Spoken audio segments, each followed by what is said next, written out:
If we choose to live a generous life and be generous-hearted people, we've got to make sure we don't leave ourselves off of the list of people we're generous to. Generous of spirit, generous of time, generous of patience.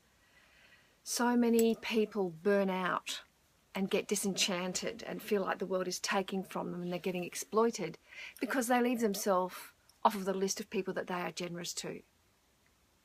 We don't have an endless tank of emotional energy. We've got to refill it. We've got to refuel. We've got to recharge in self-care. And when we are looking, we can't give away what we haven't got. So when we've got a full tank, our cup runneth over and we can be generous of spirit. But if we've got an empty tank, we've got to put the world on pause, go on self-care, sleep, rest, nourish ourselves, look after ourselves. Because if we don't, we will burn out. And I see it so often. In today's word vitamin, I write about the word generosity, and I've got a beautiful picture of one of my icons, you know, Audrey Hepburn, just a beautiful humanitarian. And she says, you know, as we mature and get older, we realise we've got two hands, one hand for helping ourselves and the other hand for helping others.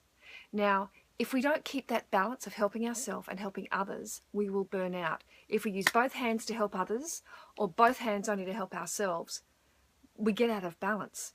So it's a very important thing to remember. And I also mentioned in today's word vitamin about a term called pathological altruism.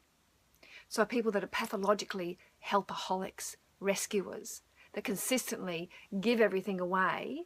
And I do come across people that are great volunteers and they're giving it all they've got. Meanwhile, their kids are at home with a babysitter or they won't speak to their husband. You know, this is not balance. This is not sustainable. And when we don't practice responsible generosity, we can become resentful and turn into martyrs. So there's a beautiful saying that generosity consists not of the sum given, but in the manner which it's bestowed. And if we are giving generously because our heart is full, people are often grateful, truly grateful and touched. But if we're giving with an agenda, we're a bit resentful, we're tired, and we feel like we have to or it's a chore, people feel obliged. So another thing, last tip in generosity, is be generous in receiving. It's wonderful to be generous in giving, but also be generous in receiving.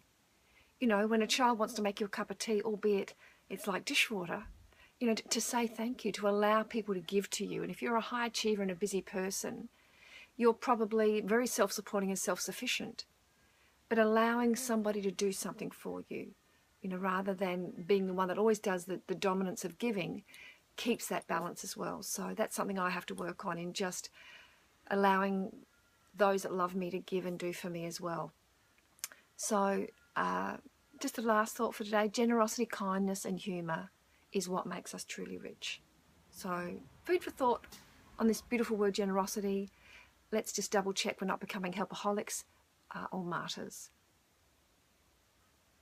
Homework I need to do. That's why I do these word vitamins every day. There is so much homework to keep up on. Anyway, lots of love. I hope you have a beautiful day. I'll be back tomorrow. Bye.